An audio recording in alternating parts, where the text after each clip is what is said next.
So చాలామంది నాకు DM చేస్తూ ఉంటారు. రూపీ సింక్ అయింది, రూపీ పడిపోయింది అంటే ఏంటి? అసలు దీనికి ఎట్లా మనం ఈజీ వేలో అర్థం చేసుకోవచ్చు. సో దీనికి అర్థం ఏముందంటే ఫస్ట్ ఆఫ్ ఆల్ అంటే రూ. 80 ఇచ్చి మనం $1 కొంటున్నాం. మళ్ళీ రూ. 85 ఇచ్చి $1 కొంటున్నాం. మళ్ళీ రూ. 90 ఇచ్చి $1 కొంటున్నాం కదా! ఇలాంటి సిట్యుయేషన్ ఉన్నప్పుడు మనం సింక్ అయింది, పడిపోయింది అని చెప్తాం. ఎందుకంటే రూ. 80లో వచ్చిన ఆర్టికల్స్ ఇప్పుడు మనకు రూ. 85లో వస్తున్నాయి. ఇప్పుడు దెన్ ఫ్యూచర్‌లో రూ. 90లో వస్తున్నాయి. ఇప్పుడు రూ. 92లో వస్తున్నాయి. అంటే మన కరెన్సీ ఐఎన్ఆర్‌కి ఉన్న పవర్ ఆఫ్ పర్చేజ్ ఈ డబ్బులిచ్చి మనకు డబ్బులతో పవర్ వస్తది కదా! పర్చేజ్ చేయడానికి. ఈ పవర్ ఆఫ్ పర్చేజ్ ఏమైతుందంటే తగ్గుతుంది. ఆ సిట్యుయేషన్‌కి ఏమంటారంటే పడిపోయింది, సింకింగ్, డిప్రిషియేటింగ్ అవన్నీ అంటారు. రైట్. ఇప్పుడు జనరల్‌గా ఏమైతదంటే ఇవన్నీ ఎట్లా జరుగుతది? బేసికలీ ఈ సిట్యుయేషన్ ఎందుకు వస్తదంటే no country is a producer of everything అనమాట.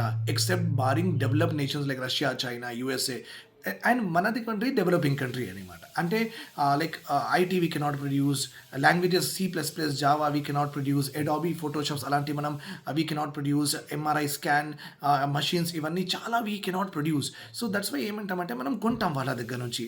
ఇంకా ఇక్కడ గవర్నమెంట్ ఏం చేయదు. బేసికలీ పర్చేజర్స్ అండ్ బయర్స్ వీళ్ళ మధ్యలో ఉన్న ట్రాన్సాక్షన్ వల్లనే ఇవన్నీ సింకింగ్, అప్రిషియేటింగ్ ఇవన్నీ అవుతుంది. సపోజ్ మీరు మీ కంట్రీలో ఈ కరెన్సీ వాడతారు, ఈ పెన్ వాడతారు. ఇది డాలర్ అనుకోండి.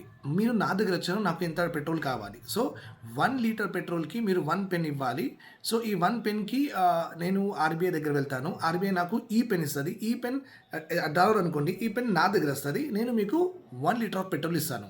సేమ్ మీరు ఒక 100 లీటర్స్ ఆఫ్ పెట్రోల్ ఆర్డర్ చేస్తే నేను ఈ పెన్స్ ఉన్నాయి కదా ఆర్‌బీఐకి ఇస్తాను. ఆర్‌బీఐ నాకు $100 ఇస్తది.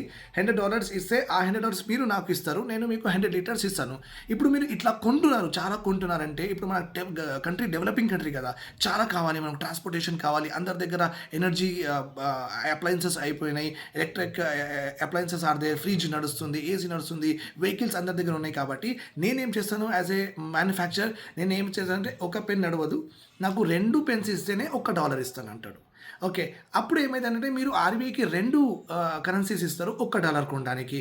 అంటే before you are buying with 1 pen, now you are buying with 2 pens. అంటే ఏంటంటే చాలా సెల్ఫ్ సఫిషియంట్, ఆత్మనిర్భర్ భారత్ లేదు కాబట్టి ఇవన్నీ జరుగుతుంది. ఇవన్నీ సాల్వ్ అయితే అన్నీ సాల్వ్ అవుతాయి. ఐ హోప్ ఎట్లా నడుస్తుంది మీకు అర్థమైంది.